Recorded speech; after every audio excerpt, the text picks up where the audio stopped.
चलो देखो आया, मान लीजिए कि हमारे पास एक कंडक्टर है, तो कंडक्टर है इसके अंदर में होंगे फ्री इलेक्ट्रॉन।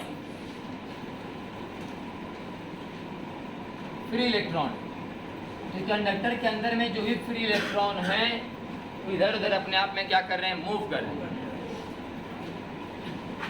तो ये जो मूव करने का जिनका तरीका है गति का, इसको बोलते हैं रैंडम मोशन। क्या बोलते हैं इसको? Random motion. पंखा बंद करो।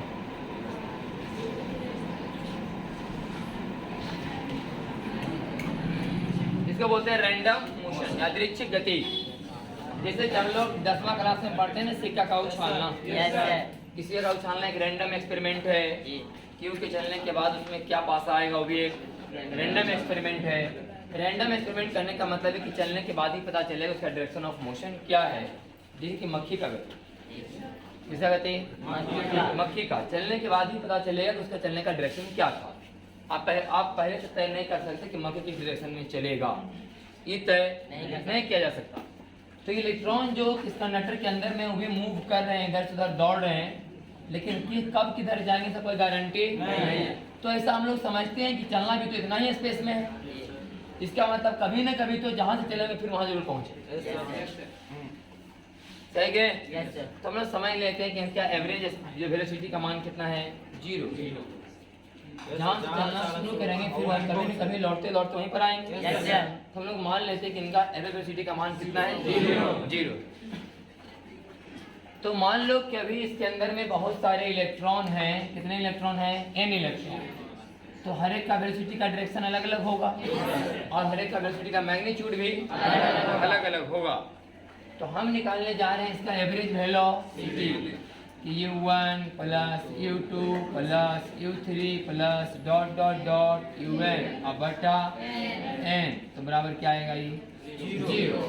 कि बहुत सारे वेक्टर हैं, सबका डायरेक्शन अलग अलग, सबका मैग्नीट्यूड भी अलग अलग। तो वेक्टर के नियम के अनुसार आप कितनों बार चलिएगा, लेकिन एक निश्चित जगह में चलना है ना, इतना ही में चलना है आपको। तो इसके अंदर में किधर से भी चलिएगा तो पता चला कि जहाँ से आप चले कभी न कभी वहाँ जरूर लौट जाएंगे। तो नेट वेलोसिटी का मान कितना जाएगा। इसलिए हम लोग ये समझते हैं कि जब तक किसी कंडक्टर को बैटरी से नहीं जोड़ा जाए तब तक उसके अंदर के इलेक्ट्रॉन मोशन में है, लेकिन उनका जो मोशन कैसा है, रैंडम मोशन है। इस कारण से उनका एवरेज वेलोसिटी का मान कितना आता है, 0। और हम समझते हैं कि इसके अंदर में इलेक्ट्रॉन का कोई वेलोसिटी नहीं है। वास्तव में पर्सनली सबका अपना अपना वेलोसिटी है, लेकिन हम पूरे झुंड का बात कर रहे हैं, इलेक्ट्रॉन का ढेर सारे तो नहीं इसके अंदर में ना, तो इनका चाल क्या है, 0। इस समझे कुछ कहानी ऐसा है जैसे कि मान लो कोई जुलूस चलता है, कोई जुलूस जा रहा है, जुलूस में बहुत सारा आदमी होता है, सबका अपना अपना चाल है कि नहीं। लेकिन जो उसका हेड है जुलूस का, वो पूरे जुलूस के चाल को कंट्रोल करता है। किसी आदमी के पर्सनल चाल को कंट्रोल नहीं करना। अगर उसको जुलूस को रोकना है, आगे रोक दिया, हो सकता है कि आगे जिसमें रोका होगा उसमें बीच में चलिए रहा होगा, आप पता चला उसने कि आगे रुकना है, तब जाके क्या होगा, बस में है कि नहीं। इसमें अलग अलग इलेक्ट्रॉन है, सबका अपना अलग अलग वेलोसिटी है, लेकिन हम पर्सनली इलेक्ट्रॉन के बारे में तय नहीं कर सकते। हम इलेक्ट्रॉन के झुंड के बारे में निर्णय लेंगे और वही बोलेंगे कि इलेक्ट्रॉन इतना चाल से जा रहा है। जैसे बताया जुलूस वाला बात कि जुलूस के अंदर में इलेक्ट्रॉन मतलब आदमी सब अलग अलग चाल से चलता है, लेकिन मान लिया जाए कि जो उस जुलूस का हेड होगा या फिर जो डीएम से परमिशन लिया होगा जुलूस निकालने का, उसको आदेश दिया गया होगा कि जुलूस इतना किलोमीटर पर घंटा की रफ्तार से धीरे धीरे बढ़ना चाहिए, है कि नहीं। तो मान लिया जाए कि जुलूस का रफ्तार अगर हम बोलते हैं कि जुलूस जो है 5 किलोमीटर पर घंटा की रफ्तार से चल रहा है, इसका मतलब हम किसी पर्सनल आदमी के बारे में बात नहीं कर रहे, उस पूरे झुंड के बारे में बात कर रहे। लेकिन क्या ये गारंटी कि पूरे झुंड के अंदर में सभी का चाल वही रहा होगा, सबका अलग अलग वेलोसिटी रहे होंगे, बस में है कि नहीं।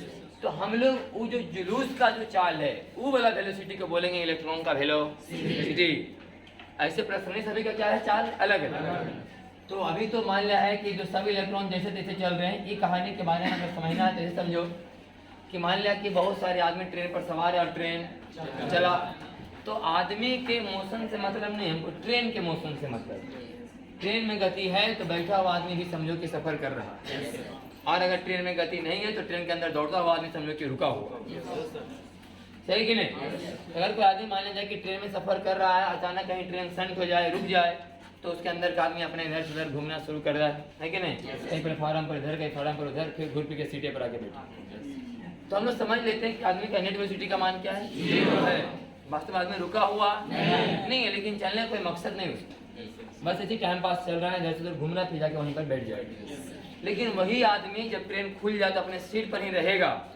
लेकिन मान लिया कोई उसको फोन किया कि हाँ आप चल रहे हैं कि नहीं, तो बताया कि नहीं अभी हम चल रहे हैं, बस है कि नहीं? क्योंकि उसे चलने का मकसद है, चलने का मकसद है। लेकिन रुका हुआ है तो मैं टहलते हुए, मतलब जब ट्रेन रुका हुआ था और आदमी टहल रहा था तो चल रहा है, लेकिन कोई मकसद नहीं है। अभी इलेक्ट्रॉन चल रहे हैं, इनके पास कोई मकसद नहीं है कि किधर चलना है, किस डायरेक्शन में चलना है, कोई मकसद नहीं। जब इस कंट्रोल को बैटरी से जोड़ दिया जाएगा तो सब इलेक्ट्रॉन को चलने का एक मकसद, मैंने जीने का सहारा मिल जाए। देखो यार,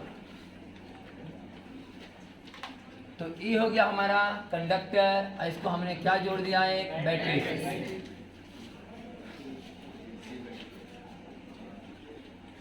प्लस और माइनस V वोल्ट का बैटरी का है, मतलब बैटरी के प्लस पोलर और बैटरी के बीच का अंतर बराबर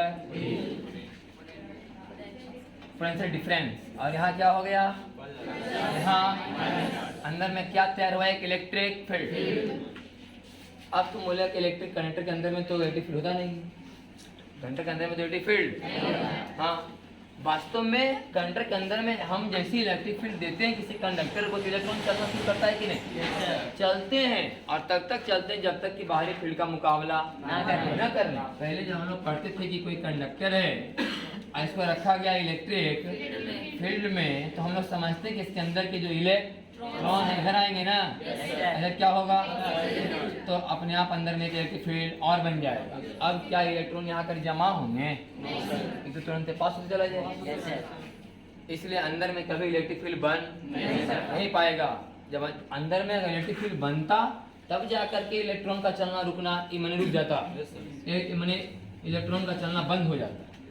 जब अंदर वाला इलेक्ट्रिक फील्ड बाहर वाले इलेक्ट्रिक फील्ड क्या हो जाता? बराबर। लेकिन इसमें तो इलेक्ट्रिक फील्ड बनने का बात ही नहीं अंदर में।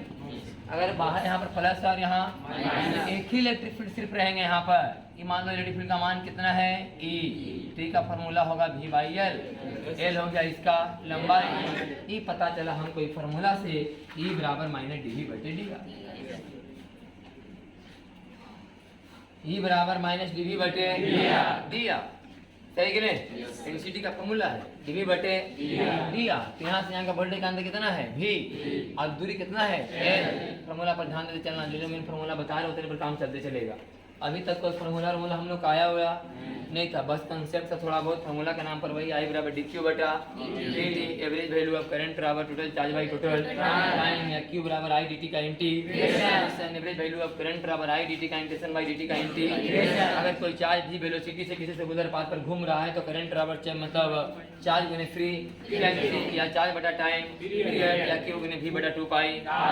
और इलेक्ट्रॉन के चलने का डायरेक्शन जिधर होगा, करंट के चलने का डायरेक्शन उसका जस्ट जाएगा। जिधर से पॉजिटिव चार्ज पार्टिकल आयन चलेंगे हम लोग करंट का डायरेक्शन उसी डायरेक्शन में मान लेंगे। 1 सेकंड में किसी खास पॉइंट से होकर जितना चार्ज गुजरेगा वही हमारा करंट है। इस बात पढ़ेंगे नहीं? करंट का प्रवाह हमेशा हाई पोटेंशियल से लो पोटेंशियल होता है। पॉजिटिव चार्ज हमेशा जाते हैं हाई पोटेंशियल से और नेगेटिव चार्ज हमेशा इलेक्ट्रिक फील्ड इंटेंसिटी का डायरेक्शन हाई पोटेंशियल से, और प्लस चार्ज पार्टिकल भी जाते हैं इलेक्ट्रिक, इसका मतलब plus charge particle high potential से। नेगेटिव चार्ज पार्टिकल पर बल रहता है इलेक्ट्रिक फील्ड के अपोजिट डायरेक्शन में, इसका मतलब लो से हाई। इसलिए नेगेटिव चार्ज पार्टिकल चल रहे हैं लो से और इलेक्ट्रॉन चल रहा है माइनस से, सही कि नहीं? नेगेटिव चार्ज पार्टिकल हमेशा चलेंगे इलेक्ट्रिक फील्ड के डायरेक्शन के अपोजिट। तो इस इलेक्ट्रिक फील्ड के चार्ज पर एक बल लगा, कितना बल लगा? QE, F बराबर QE। तो Q का मान होगा इलेक्ट्रॉन का चार्ज, आई माने इलेक्ट्रिक फील्ड, कितना बल लगा? QE। आज QE में मास से भागा देंगे क्या आ जाएगा? AC, ये आ गया AC, माने हर एक इलेक्ट्रॉन को क्या मिल गया? एक्सीलरेशन। क्या मिल गया? एक्सीलरेशन। और इसका मान कितना होगा? E into E by me, E into E by me, force बटा बराबर AC। इतना एक्सीलरेशन से हर एक इलेक्ट्रॉन चलना शुरू करेगा। अभी तक पहला इलेक्ट्रॉन का चार्ज कितना था? अब उसे क्या मिल गया? एक। तो अब उसका वेलोसिटी हो जाएगा u plus a into T. v बराबर u प्लस at। सुना रहा है कि नहीं? v बराबर u प्लस at। पहला इलेक्ट्रॉन जब तक बैटरी से नहीं जुड़ा था कंडक्टर, तब तक पहला इलेक्ट्रॉन का चार्ज कितना था? u। जब इसे बैटरी से जोड़ा गया तो हर एक इलेक्ट्रॉन क्या मिल गया? अब इसे वेलोसिटी क्या होगा? बढ़ेगा। v बराबर u प्लस at से क्या हो गया हमारा? v1। तो v2 बराबर u plus a into T. सुना है कि नहीं? तो क्या है? v2। इसी तरीका से करते करते एनवा पार्टिकल का लिखाएगा u plus acceleration into time बराबर हो गया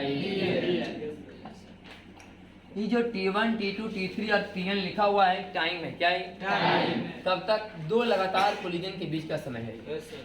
दो लगातार कोलिजन के बीच का समय। इलेक्ट्रॉन बहुत भयानक झुंड में जा रहे होंगे। कंडक्टर के अंदर में बहुत ज़्यादा फ्री इलेक्ट्रॉन पाए। कल ही हम लोग बात की कि कंडक्टर के अंदर के जो वैलेंस इलेक्ट्रॉन है वो रूम के टेम्परेचर पर इतना एनर्जी पा चुके होते हैं कि लगभग वैलेंस इलेक्ट्रॉन टूट चुके होते हैं और सभी करंट फ्लो कराने में मदद करना शुरू कर देते हैं। इसी कारण से कंडक्टर के अंदर में फ्री इलेक्ट्रॉन की संख्या बहुत ज़्यादा होती है। तो पहला इलेक्ट्रॉन, दूसरा इलेक्ट्रॉन, तीसरा इलेक्ट्रॉन, यानी इलेक्ट्रॉन इसके अंदर में है। तो ऐसा नहीं ना होता होगा कि इलेक्ट्रॉन यहाँ चलना शुरू किया और चलते ही जा रहा है। इतना भीड़ भाड़ है अंदर में, इलेक्ट्रॉनों की टकराव बहुत ज़्यादा हो जाता है कि नहीं? तो इलेक्ट्रॉन बहुत ज़्यादा देर तक अपना वेलोसिटी को गेन नहीं कर पाते होंगे। कम समय तक वेलोसिटी मिला, फिर टकराया, फिर वहाँ से फिर चलना शुरू करेगा। पास में है कि नहीं? तो मान लिया जाए कि कितना वेलोसिटी पकड़ लिया वो? v1। फिर रुकेगा, फिर पकड़ेगा v1। तो ऐसा v1 बढ़ के 50 बार पकड़ेगा तो 50 बार v1 को जोड़ो, फिर 50 से भागा तो औसत भी तो v1 ही आएगा ना। सही कि नहीं? हम लोग यह मान लेते हैं कि पहला इलेक्ट्रॉन का एवरेज चार्ज कितना है? v1। ये परमानेंट चार्ज नहीं है। इलेक्ट्रॉन हमेशा चल नहीं रहेंगे, चलते होंगे, टकराते होंगे, फिर टकराने के बाद फिर चलना शुरू करते हैं। ये समझो कि ऐसा फील्ड है जो हमेशा धक्का देते रहता होगा। रास्ता मिला तो बढ़ेगा, रास्ता मिला तो टकराएगा, है कि नहीं? समझो कि हम लोग को पृथ्वी मतलब गुरुत्वाकर्षण क्या करे, अपनी तरफ खींच रहे कि नहीं? और मान लो ऊपर से नीचे हम गिर रहे हैं, कहीं रुकावट मिला तो रुके हैं, जहाँ फिर मिला स्पेस तो फिर नीचे। तो निरंतर फोर्स क्या है? जारी है। तो जब तक इसमें इलेक्ट्रिक फील्ड जारी, तब तक मतलब आपका जो इसके अंदर में इलेक्ट्रॉन पर बल क्या लगेगा? लगता रहेगा। वो जो टकराया होगा, रुका होगा, फिर भी तो बल लग ही रहा होगा ना। जैसे थोड़ा सा ज्यादा होगा फिर चलना शुरू। तो हर एक इलेक्ट्रॉन का अपना अपना वेलोसिटी हो गया v1, v2, v3 dot dot dot कौन भी है। तो ये तो हर एक इलेक्ट्रॉन का प्रसरण आएगा वेलोसिटी। लेकिन हम लोग निकालेंगे फिर से एवरेज वेलोसिटी, यह जानने के लिए कि पूरा झुंड इलेक्ट्रॉन का कितना चाल से चल रहा है। इसे बोलते हैं ड्रिफ्ट वेलोसिटी। इसे क्या बोला गया? Drift velocity. Average drift velocity, औसत संवहन वेग।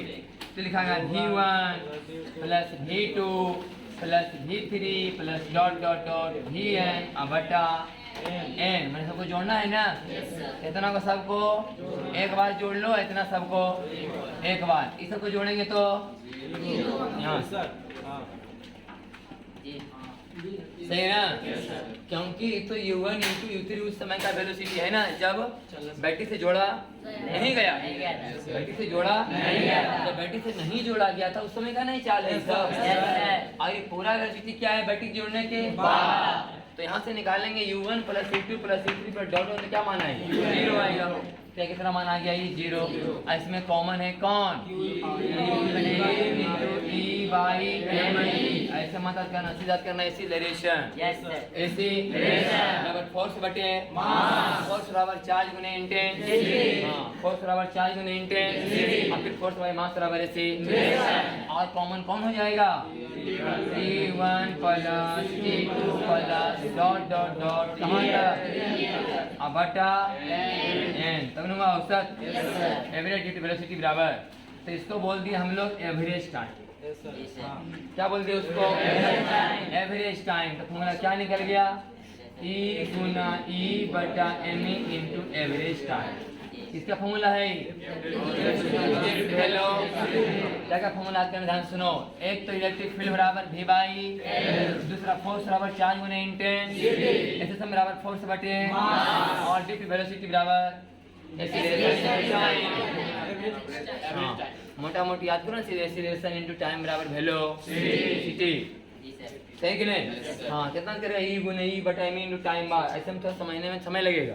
सीधे सिंपल याद करो कि एक्सीलरेशन इंटू टाइम बराबर एवरेज वैल्यू और इसमें बराबर फोर्स बटे फोर्स बराबर चार्ज गुना इंटेंस। तो अब हम लोग यह बात मान लें कि इस कंडक्टर के अंदर में जो भी इलेक्ट्रॉन दौड़ेंगे इतना चाल से चलेंगे साहब। वास्तव में सबका इतना चाल एक्चुअल में नहीं होगा, अपना अलग अलग चाल से चल रहे होंगे, लेकिन हम पूरी झुंड का बात करें, ये एक बार जब बैटरी से जोड़ा जाएगा इलेक्ट्रॉन एकदम किनारे से चलना शुरू करेगा, इलेक्ट्रॉन का पूरा झुंड इतना चाल से। छोटा ई गुना बड़ा ई, छोटा ई गुना बटा एम मतलब मास ऑफ इलेक्ट्रॉन गुने टी बार का मतलब एवरेज टाइम ऑफ कोलाइडिंग, मतलब दो लगातार टक्कर होने के बीच का औसत समय। ऐसा कोई गारंटी नहीं है कि इलेक्ट्रॉन समान समय में हर टक्कर लगाते होंगे, इलेक्ट्रॉन हर एक टक्कर के बीच का समय समान नहीं रहता होगा, लेकिन हम यह बात मान के चलेंगे कि जब भी कोई इलेक्ट्रॉन आपस में टकराते होंगे तो औसतन इतना समय के बाद एक टक्कर लगाते होंगे। इसे बोलते हैं हम लोग एवरेज टाइम। और एवरेज टाइम का मान निकालना नहीं रहेगा, क्वेश्चन में याद रहेगा। अगर कभी वेलोसिटी निकालना रहे तो एवरेज टाइम का मान हमेशा सवाल में दिया रहेगा। बाकी इलेक्ट्रिक फील्ड देल रहे या न रहे, कम से कम क्या देल रहेगा, V और L, कितना वोल्ट के बैटरी से जोड़ा गया और कितना लंबा कंडक्टर था, तो आप वहां से निकाल सकते हैं इलेक्ट्रिक फील्ड इंटेंसिटी, इलेक्ट्रॉन का चार्ज और मास हमेशा पता है, इसे निकल जाएगा ड्रिफ्ट वेलोसिटी। तभी तो 2-3 फार्मूला खराब करना है, तो कुछ लिखने फिरने के आने वाला नहीं है, फार्मूला खाली पकड़ बनाइए कि इलेक्ट्रॉन जब तक किसी कंडक्टर को बैटरी से नहीं जोड़ा जाएगा फिर भी इलेक्ट्रॉन चलते हैं, लेकिन उनका चलने का तरीका रैंडम मोशन होता है, इसलिए हम लोग क्या मान लेते हैं कि उनका औसत भी कितना है 0। जब इन कंडक्टर को बैटरी से जोड़ दिया जाता है तो सभी इलेक्ट्रॉन को क्या मिलता है, एक्सीलरेशन बराबर फोर्स बटे मास, फोर्स हो गया चार्ज गुने इंटेंसिटी बराबर V बाई L, इंटेंसिटी बराबर V बाई L, और फोर्स बराबर चार्ज गुने इंटेंसिटी, और फोर्स बाई मास बराबर एक्सीलरेशन गुना एवरेज टाइम औसत संवहन वेग। कभी कभी परिभाषा लिखने के ज्यादा 12th क्लास में कि ड्यू टू वेलोसिटी क्या है, हम लिखेंगे कि जब किसी कंडक्टर को बैटरी से जोड़ दिया जाता है तब उसके अंदर के इलेक्ट्रॉन जितने औसत वेग से गति करना शुरू करते हैं वह कहलाता है, मतलब इलेक्ट्रॉन का औसत संवहन वेग, एवरेज ड्रिफ्ट वेलोसिटी। अब यहाँ के बाद हम लोग यह बात मान के चलेंगे, यही ड्रिफ्ट वेलोसिटी से इलेक्ट्रॉन अंदर में क्या हो रहा है, दौड़ रहा है। किसी भी चालक के अंदर में इलेक्ट्रॉन का चाल क्या है, एवरेज ड्रिफ्ट वेलोसिटी के बराबर। और उसका फॉर्मूला आ गया है E गुना E बटा एम इंटू टाइम का औसत। याद किया फॉर्मूला जहाँ जहाँ टिक मनवाए हैं, मतलब बोले हैं इंटेंसिटी बराबर V बाई L, फोर्स बराबर चार्ज गुने इंटेंसिटी, एक्सीलरेशन बराबर फोर्स बाई और ड्रिफ्ट वेलोसिटी बराबर acceleration into average time, acceleration into, हाँ ऐसे याद करना बहुत आसान होगा।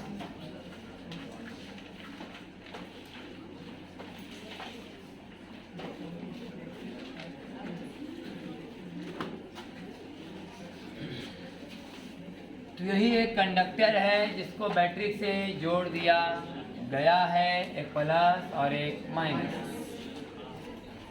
यहाँ वेलोसिटी कितना हो गया V, इंटेंसिटी यहाँ तैयार हुआ V बाई L, प्लस से किधर माइनस की ओर इलेक्ट्रॉन यहाँ से चलना शुरू किए, कितना चाल से VD चाल है, जाओ कितना चाल शुरू करना है, VD चाल से इलेक्ट्रॉन चलना क्या हुआ शुरू। अब ध्यान सुनना है, तो जब VD चाल से इलेक्ट्रॉन चलना शुरू हुआ इस किनारे से, है कि नहीं? yes, sir. तो बताओ कि t सेकेंड में कितना चलेंगे, VD into T, VD into T. T second में इलेक्ट्रॉन का झुंड कितना दूर तक चला गया होगा, VD इंटू टी। VD चाल है और टी टाइम है। हम लोगों ने माना कि टी सेकेंड में इलेक्ट्रॉन कितना दूर चला, तो VD इंटू कितना दूर चला तो कितना वॉल्यूम इलेक्ट्रॉन से भरा हुआ है, एरिया इंटू VD इंटू, मान इसका एरिया कितना है, तो मान इलेक्ट्रॉन टी सेकेंड में यहाँ तक चला, कितना दूर VD इंटू, यहाँ तक इलेक्ट्रॉन भरा हुआ है ना, इसके अंदर है फ्री इलेक्ट्रॉन है, सब चलना रहे इस तरह VD चाल से, तो कितना वॉल्यूम कंडक्टर का इलेक्ट्रॉन से भरा हुआ, फ्री इलेक्ट्रॉन से, एरिया इंटू VD इंटू, क्योंकि बेलनाकार आकार नहीं तो पाई r स्क्वायर H, पाई r स्क्वायर H तो एरिया गुने VD इंटू डी। कितना दूर तक इलेक्ट्रॉन एकदम भरा हुआ। कौन इलेक्ट्रॉन? Free electron. ये क्या है? Free electron. इतना आयतन में है ना। मान लो कि एक आयतन में फ्री इलेक्ट्रॉन की संख्या कितना है? n। एक आयतन में फ्री इलेक्ट्रॉन की संख्या कितना है? n। ऐसा हम लोग मान लेते हैं। हर एक कंडक्टर का अपना अपना n का वैल्यू होता होगा। हर एक कंडक्टर का अपना अपना n का अलग वैल्यू होता है। लोहा का अलग, चांदी का अलग, कॉपर का अलग, एल्युमिनियम का अलग। हर एक कंडक्टर के अंदर में पाए जाने वाले एकांक आयतन में, एक आयतन में पाए जाने वाले इलेक्ट्रॉन की संख्या बराबर नहीं होती। जैसे कि हम लोग पढ़ते हैं ना गैस लॉ में, गैस लॉ हम पढ़ते हैं कि नहीं, सेम प्रेशर और सेम टेम्परेचर पर एक वॉल्यूम कहीं से लो तो नंबर ऑफ गैस का मोल क्या मिलेगा? सेम। पढ़ते कि नहीं? अगर प्रेशर और टेम्परेचर क्या रखा जाए गैस का? सेम। तो कहीं से उठा लो एक मोल, एक मतलब वॉल्यूम, यूनिट वॉल्यूम, तो नंबर ऑफ मोल्स क्या मिलेंगे? ऐसा बात यहाँ नहीं है। अलग अलग कंडक्टर्स के एक वॉल्यूम में पाए जाने वाले number of free electron, number of free electron की संख्या क्या होगी? अलग। कि n किसका फंक्शन है? मटेरियल। n किसका फंक्शन है? मटेरियल का। मटेरियल चेंज तो n चेंज। अलग अलग मटेरियल के अलग अलग number of free electron per unit volume होते हैं। n क्या है? Number of free electron. n क्या है? Number of per unit volume.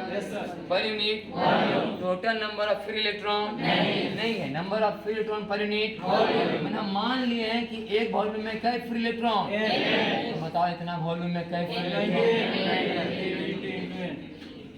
n है VD इंटू इतना नंबर ऑफ फ्री इलेक्ट्रॉन। चले कितना देरी में? 30 सेकेंड में इतना नंबर ऑफ फ्री इलेक्ट्रॉन चल चुका है। तो कितना चार्ज चल चुका है? नहीं बोले? नंबर ऑफ इलेक्ट्रॉन में इलेक्ट्रॉन के चार्ज से गुणा कर दी तो क्या निकल गया? Total charge. टोटल चार्ज माने इतना चार्ज फ्लो हुआ कितना देरी में? 30 सेकेंड। तो टाइम से भागा दो, करंट आ गया। करंट का मेन फॉर्मूला क्या है? EN/AVD।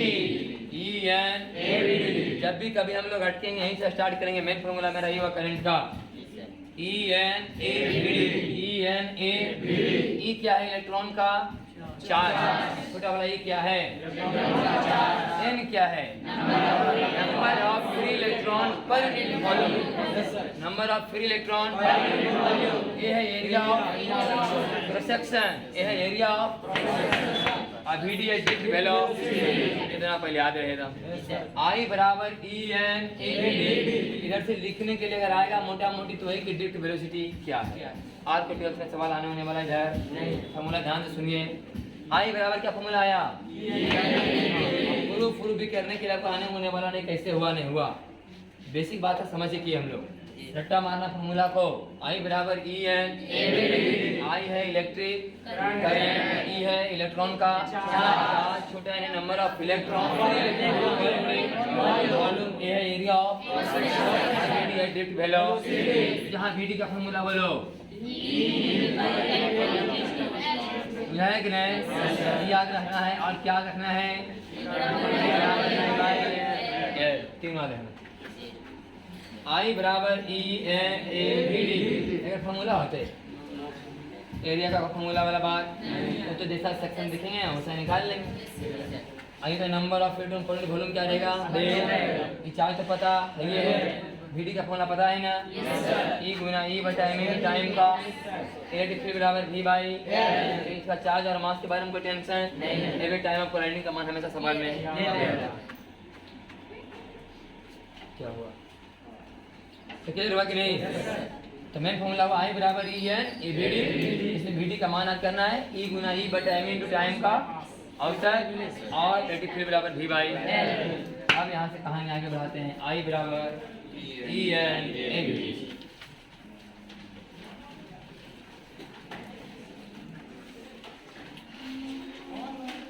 नहीं इतना है ये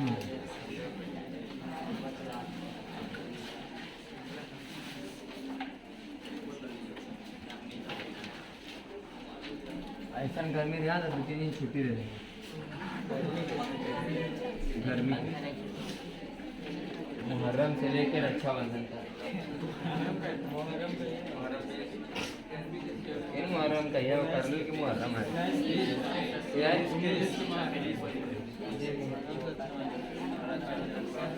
ध्यान सुनो आई बराबर ई जितना थ्योरी इधर पढ़ना है पढ़ लो, बाकी तो सवाल स्टार्ट होगा फिर एक्सेल में तो सवाल स्टार्ट। आई बराबर ई है डी। आई क्या है? इलेक्ट्रिक या इलेक्ट्रॉन का number of electron per unit, number of free electron, number of volume, area of drift velocity. बाद में भी यूज करेंगे ड्रिफ्ट वेलोसिटी बराबर ई गुना ई बटा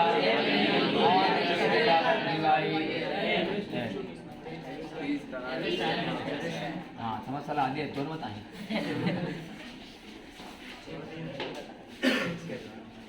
हम यहाँ देख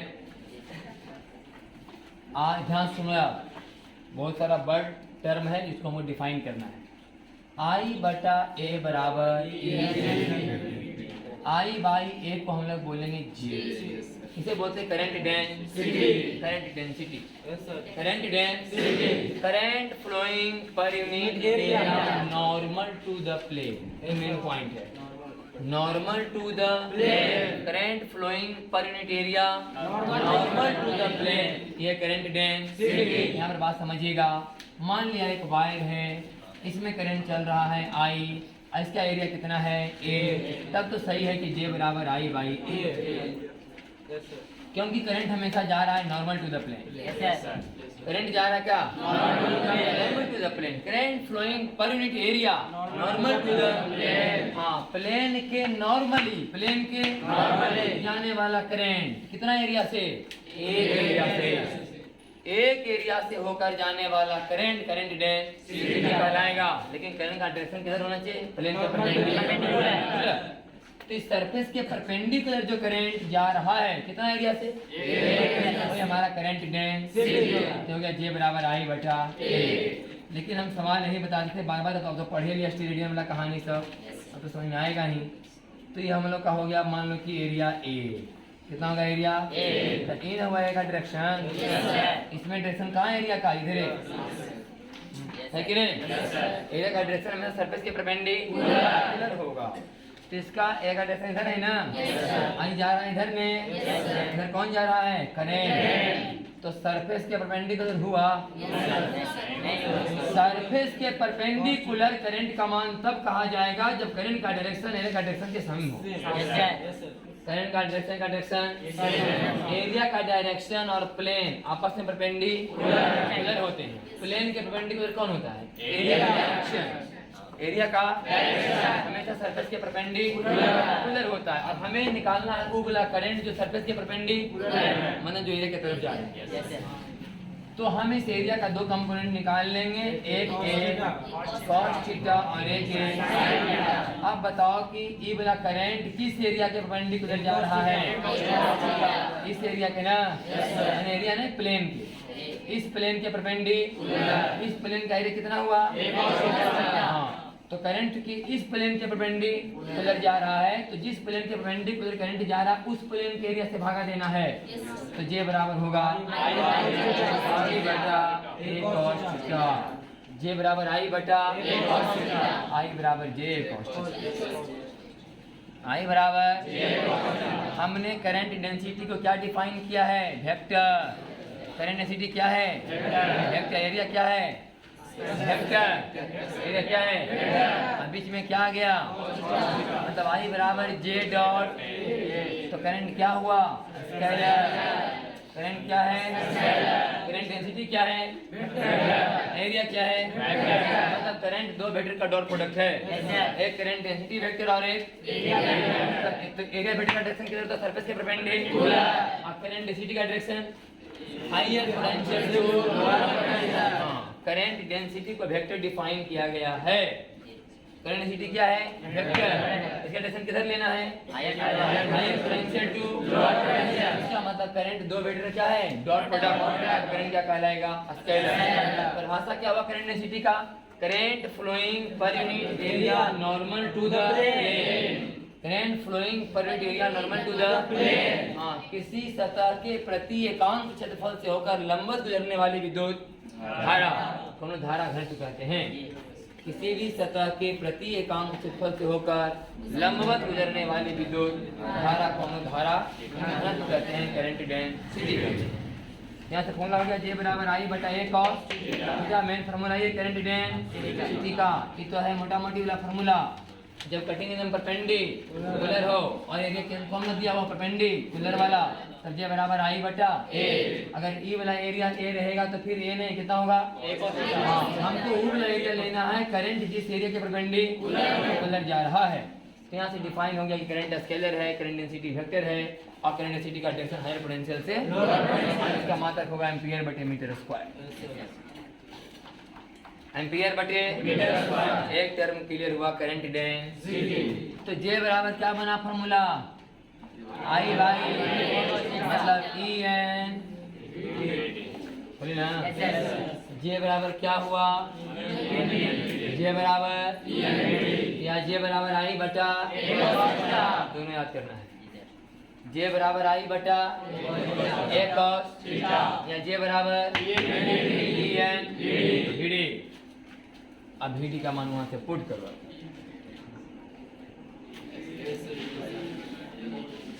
सही है ना। किसका मान पुट भाई, VD का एक्सेलरेशन इनटू एवरेज का। तो J बराबर हो गया E स्क्वायर N बटा ME इंटू टाइम का गुणे इलेक्ट्रिक। सही है। J बराबर क्या हुआ, E स्क्वायर N बटा ME इंटू टाइम का एवरेज गुना इलेक्ट्रिक। इसे हमने डिफाइन किया है सिग्मा। क्या डिफाइन किया, फॉर्मूला बना J बराबर, लेकिन सिग्मा बराबर चार्ज बाई एरिया वाला वो था इलेक्ट्रो स्टैटिक, सिग्मा बराबर चार्ज बाई एरिया होता था। हमने J का कितना फॉर्मूला बताया आपको, 2। J बराबर I बटा J बराबर सिग्मा का फॉर्मूला बताया, यहाँ से J बराबर यहाँ सिग्मा डिफाइन है, J बराबर सिग्मा बराबर टाइम का। ध्यान से सुनो, इस सिग्मा को बोला गया कंडक्टिविटी। सिग्मा क्या बोला गया, कंडक्टिविटी। बोलो कंडक्टिविटी क्या है, बोले कंडक्टिविटी किसी मटेरियल का एक प्रॉपर्टी है। इसी प्रॉपर्टी के कारण किसी कंडक्टर में करंट चल पाता है। अगर ये प्रॉपर्टी नहीं होगा तो कभी करंट चल नहीं पाएगा। तो किसी भी कंडक्टर में करंट का प्रवाह जिस गुण से होता है उसे बोलते हैं कंडक्टिविटी। किसी भी तार में करंट का प्रवाह अगर हो रहा है तो तार के जिस गुण से हो रहा है उसे बोलते हैं कंडक्टिविटी। मतलब कंडक्टिविटी किसी पदार्थ का वह गुण है जिसके द्वारा हम ये डिसाइड करते हैं कि उस तार में करंट का प्रवाह कितना अच्छा से होगा या कितना दिक्कत से होगा, इजीली वे में होगा या डिफिकल्टी से होगा। अगर कंडक्टिविटी अच्छा तो करंट का प्रवाह अच्छा होगा, मतलब गुड कंडक्टर कहा जाएगा। अगर किसी कंडक्टिविटी का मान कम है तो बैड कंडक्टर कहा जाएगा। लेकिन कोई सा मतलब मैंने कि कंडक्टर क्या कोई भी ऐसा मतलब कि मटेरियल नहीं है जिसमें की कंडक्टिविटी का मान नहीं हो, किसी में ज्यादा किसी में किसी को बोलते हैं बैड कंडक्टर, किसी को बोलते हैं गुड कंडक्टर।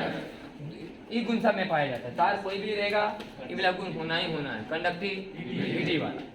तो जरा कंडक्टिविटी को यहाँ से समझते हैं। क्या इलेक्ट्रॉन का चार्ज और मास कहीं बदलेगा? तो इसका मतलब सिग्मा डिपेंड किया है n पर और एक p। सही कि नहीं? न तो इलेक्ट्रॉन का कभी चार्ज बदलेगा न इलेक्ट्रॉन का कभी डिपेंड किस पर किया, n पर। और n क्या है, number of free electron. T bar क्या है, average time. n is a function of material, n is a function of and t bar is a function of temperature। Material change and change, अलग अलग material के अपने number of free electron per unit volume का मान अलग अलग material में एक आयतन में पाए जाने वाले स्वतंत्र इलेक्ट्रॉन की संख्या का मान अलग अलग है। चांदी में सबसे ज्यादा, कॉपर में उससे थोड़ा, एल्यूमिनियम में उससे, आयरन में उससे, इसलिए चांदी सबसे चालक है।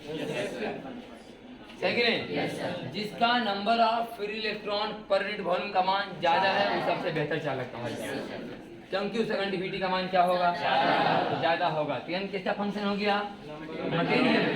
किसका फंक्शन है? कहने का मतलब ये हुआ कि अगर टेम्परेचर फिक्स रखा जाए, मैंने टाइम में कोई बदलाव नहीं, तो अगर एक ही तरह का मटेरियल रहेगा तो सिग्मा का मान सबका मैंने 50 डिग्री सेंटीग्रेड पर दुनिया में जितना भी कॉपर है सबका कंडक्टिविटी का मान सेम होगा।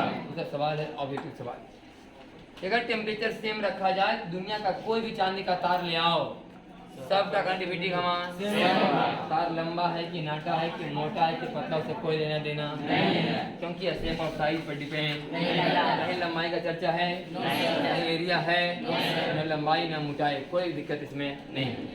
जैसे कोई पूछे कि 1 मीटर लंबा तार का कंडक्टिविटी 1 सिग्मा, तो 2 मीटर लंबा तार का भी 1 ही सिग्मा, क्योंकि तार का प्रॉपर्टी है, तार के शेप और साइज पर ही बात डिपेंड नहीं करता। चांदी का दुनिया में कोई भी तार होगा सबका कंडक्टिविटी का मान सेम होगा, बशर्ते सबका टेम्परेचर नहीं तो टेम्परेचर जिसका ज्यादा हो जाएगा उसका अगला मान कम होगा। ध्यान सुनिए पहले,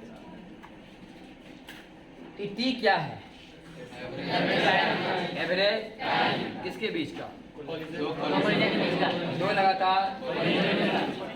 तो मान लिया टेम्परेचर ज्यादा रहेगा तो कोलिजन जल्दी होगा कि देर से?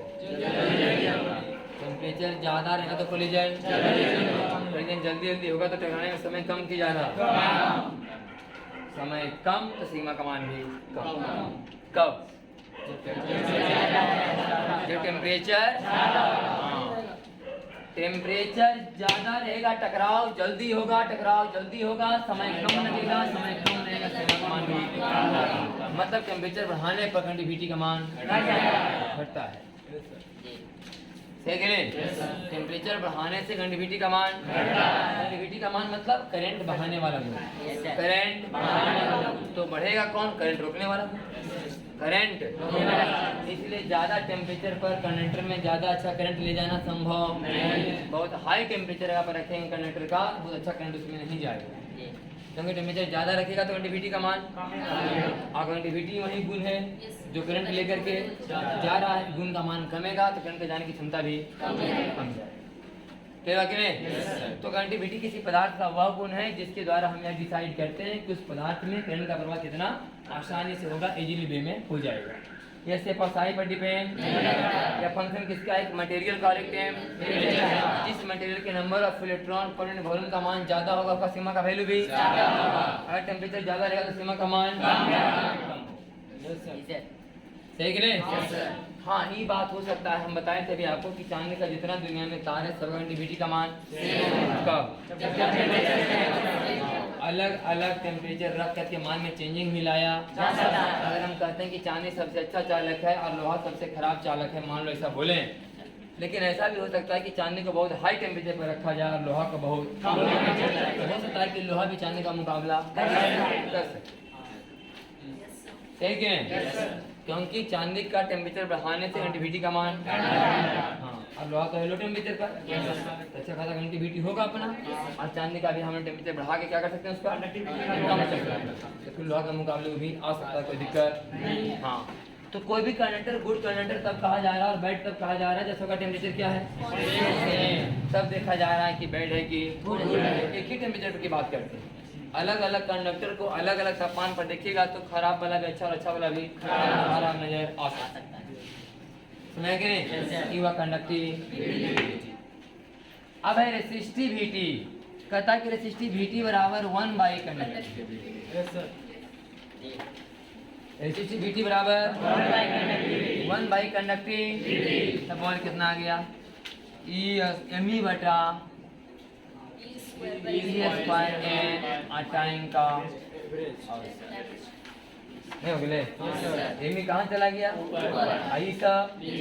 फिर वही बात, एमी का मान आई का मान चेंज होने वाला नहीं। फॉर्मूला रखना, सिग्मा बराबर 1 नहीं, रो बराबर 1 और रो बराबर एक फॉर्मूला यह हरे का फॉर्मूला जे बराबर आई बटा ये आई बटा आई वो जे बराबर होगा कि नहीं? जे बराबर सिग्मा बराबर रो बराबर 1/, रो बराबर टाइम का। फिर वही बात, नए इलेक्ट्रॉन का मास बदलेगा, नए इलेक्ट्रॉन का बदलने वाला बात आयन फंक्शन है अब बताओ मटेरियल में जिसका एम का मान ज्यादा होगा उसका रो का मान कम होगा, माने कंडक्टिविटी ज्यादा रेसिस्टिविटी कम, रेसिस्टिविटी ज्यादा कंडक्टिविटी कम। कोई मटेरियल में एक ही गुण अच्छा होगा, एक गुण अच्छा हो दूसरा गुण ऑटोमेटिक खराब होगा। अगर गुड कंडक्टर है तो कौन वाला गुण ज्यादा होगा? कम कौन होगा? और बड़े कंडक्टर में लेकिन ऐसा कोई मटेरियल नहीं जिसमें दोनों गुण नहीं हो, दोनों के दोनों गुण मौजूद होना ही होना है, कोई ज्यादा कोई कम होगा। ऐसा हो ही नहीं सकता कि मटेरियल में है आई गुण नहीं है। वो प्योर कनेक्टिविटी वाला गुण रखने वाला भी मटेरियल मौजूद नहीं, और प्योर रेसिस्टिविटी गुण रखने वाला भी मटेरियल मौजूद नहीं। हर मटेरियल में दोनों गुण पाए जाते हैं, कनेक्टिविटी और रेसिस्टिविटी। फिर वही बात बोलेंगे कि दुनिया में कैसनों तार ले आओ चांदी का, तो कनेक्टिविटी का मान क्या आएगा? सेम ही आएगा। लेकिन टेम्परेचर बढ़ाएंगे तो टाइम का मान घटेगा, टेम्परेचर बढ़ाएंगे तो टक्कर क्या होगा? समय कम तो रो का मान इसका मतलब टेम्परेचर ज्यादा, रेसिस्टिविटी का मान ज्यादा। टेम्परेचर ज्यादा तो रेसिस्टिविटी का मान ज्यादा। हाँ, टेम्परेचर ज्यादा होगा तो टकराव जल्दी जल्दी होगा तो चलने में दिक्कत होगा, चलने में रुकावट पैदा होने वाले गुण को रेसिस्टिविटी। अगर तार में रेसिस्टिविटी वाला गुण नहीं होता तो तार के अंदर कहीं प्रतिरोध पैदा नहीं होता। रेसिस्टिविटी वाले गुण से रेसिस्टेंस पैदा हो रहा है। रेसिस्टेंस पैदा हो रहा है किस गुण से? रेसिस्टिविटी से। और कंडक्टिविटी पैदा हो रहा है कंडक्टेंस पैदा हो रहा है कंडक्टिविटी से। तो कंडक्टिविटी और रेसिस्टिविटी गुण है, इक्वली चेंज मटेरियल का गुण है। चांदी का जितना है तार सबका कंडक्टिविटी रेसिस्टिविटी का मान बशर्ते टेम्परेचर सेम होना। टेम्परेचर बढ़ाने से रेसिस्टिविटी का मान क्या होगा? बढ़ेगा। टेम्परेचर बढ़ाएगा तो टकराव, रुकावट, रुकने वाला गुण ही रेसिस्टिविटी ज्यादा होगा और इससे परसाई पर डिपेंड। फिर वही बात कि 1 मीटर लंबा तार का एक रो तो 2 मीटर लंबा तार का भी एक ही रो, सही ना? इतना मत याद करो, मोटा मोटी याद करो, ध्यान से सुनिए। लेकिन इतना ध्यान रहना चाहिए, आई जे बराबर और जे बराबर सिग्मा बराबर रो बराबर 1/, रो बराबर एक जोड़ा यहाँ करना है, एक जोड़ा यहाँ और एक जोड़ा यहाँ। एक करंट डेंसिटी, दूसरा कंडक्टिविटी और तीसरा रेसिस्टिविटी।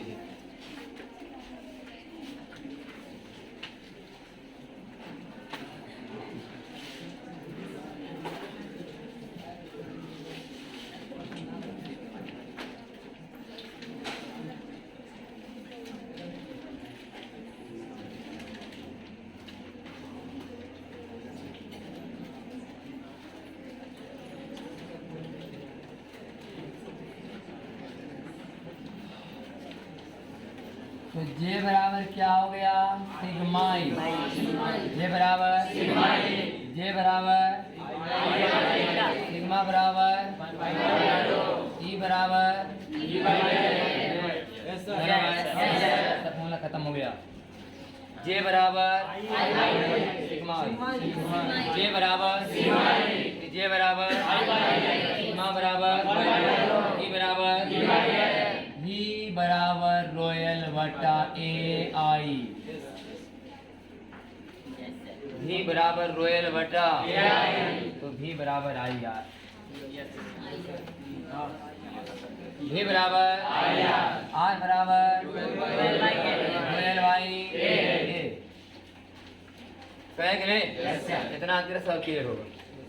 बाकी अगर सिग्मा को डिफाइन करना है बहुत अच्छा तरीका से तब इसका बात करना ई स्क्वायर एल बटा एम टाइम का और रो बराबर एम ई बटा ई स्क्वायर एल टाइम का। इससे प्रसरणी सिग्मा और रो का बारे में पता चलेगा कि कौन मटेरियल में क्या होगा, टेम्परेचर बढ़ाने से क्या होगा, है कि नहीं? बाहर बाहर पता करना तो यहाँ साथ करना। जे बराबर सिग्मा, जे बराबर सिग्मा बराबर ई बराबर भी बराबर रोयल वाई, रोयल वाई ए बराबर भी बराबर आई। सही कि नहीं? अब ध्यान से सुनिए, आर का फोना निकल गया। आर बराबर rho l by A, R resistance, resistance का उल्टा होता है कंडक्टेंस, रेसिस्टेंस का उल्टा कंडक्टेंस। हाँ, तो कंडक्टेंस अगर डिफाइन करना तो लिखा सीधे 1 बाई रेसिस्टेंस बराबर कंडक्टेंस। तो बात का बात है, उससे कोई मतलब नहीं। मेन कहानी रेसिस्टेंस है, खाली याद रखिए उसका उल्टा होता है कंडक्टेंस। कंडक्टेंस किस गुण से पैदा होता है? कंडक्टिविटी से। कंडक्टिविटी, रेसिस्टेंस, क्या रेसिस्टेंस लंबाई पर डिपेंड कर रहा है कि नहीं? रेसिस्टिविटी लंबाई पर डिपेंड नहीं करता, प्रॉपर्टी है, इसे पसाई पर डिपेंड नहीं करता, इसे पसाई पर डिपेंड करता। 1 मीटर लंबा तार का प्रतिरोध 1 तो 2 मीटर लंबा तार का सही कि नहीं? अब ध्यान से सुनिए, जो बच्चा हीट पढ़ा होगा उससे नाम सुना होगा platinum resistance thermometer. Platinum resistance thermometer हम लोग थर्मामीटर में पढ़ रहे थे कि थर्मामीटर हम उस हर एक चीज से बना सकते हैं जो टेम्परेचर के बदलने से बदलता हो।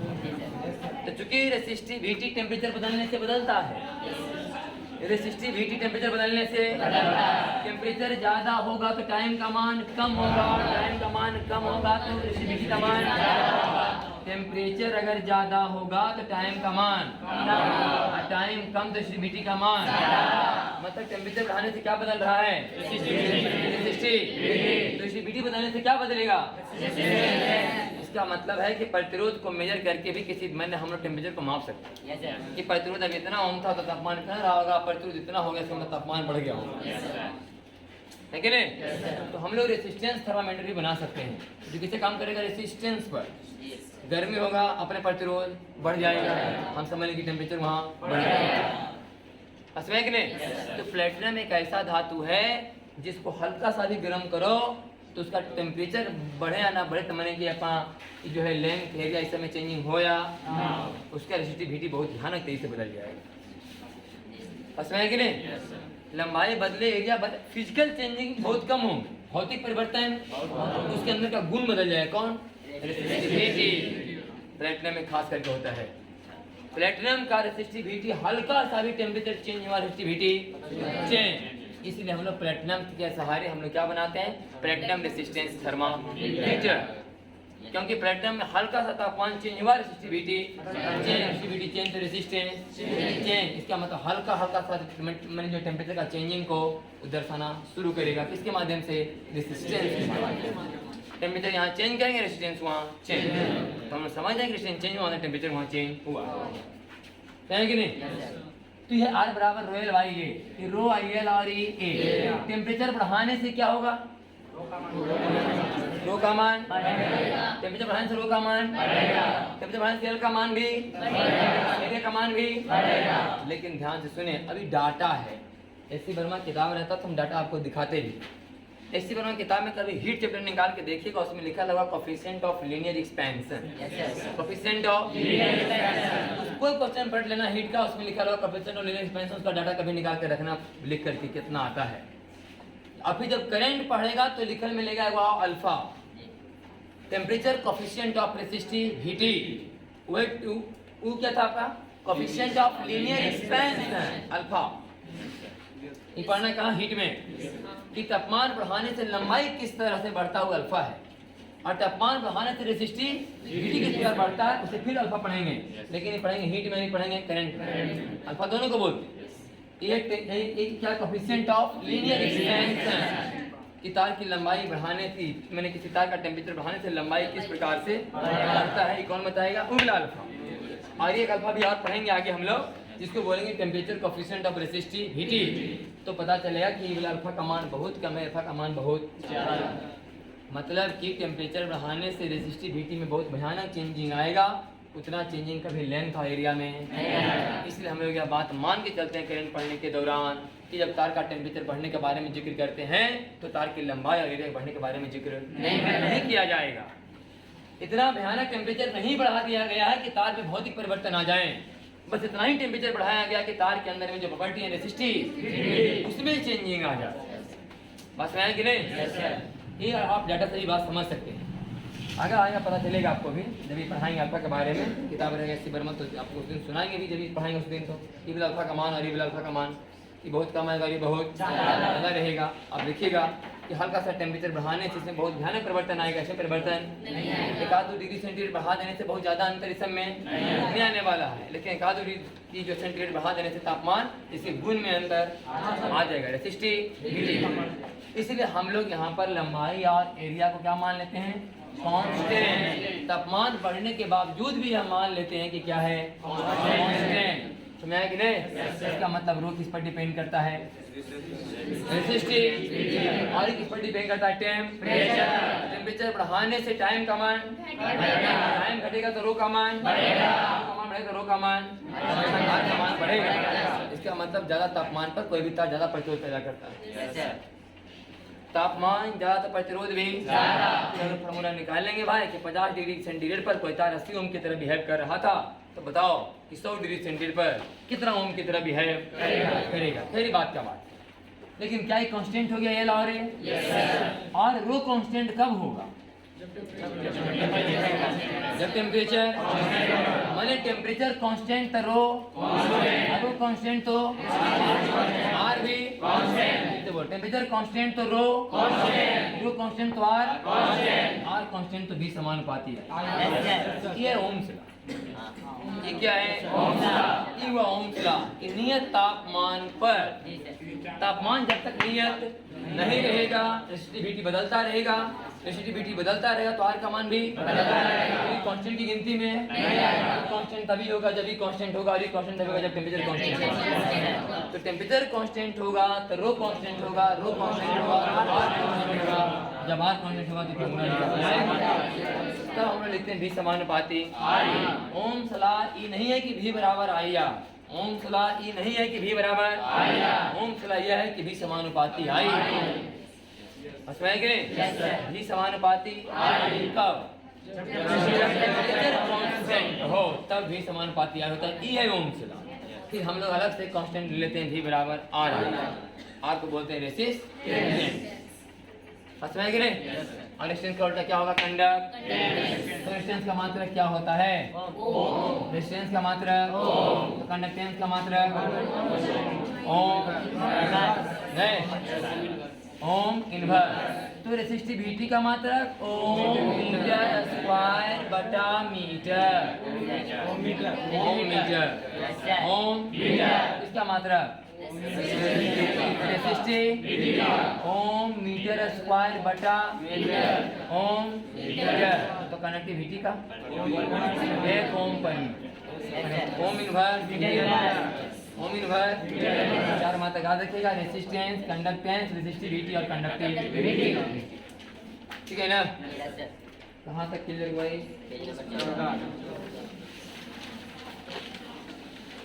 पेज नंबर 14 के ऊपर तक क्लियर हो गया ये? ठीक, बाकी कहीं कोई दिक्कत होगा तो फिर कल बोलेंगे, आगे कल से होगा।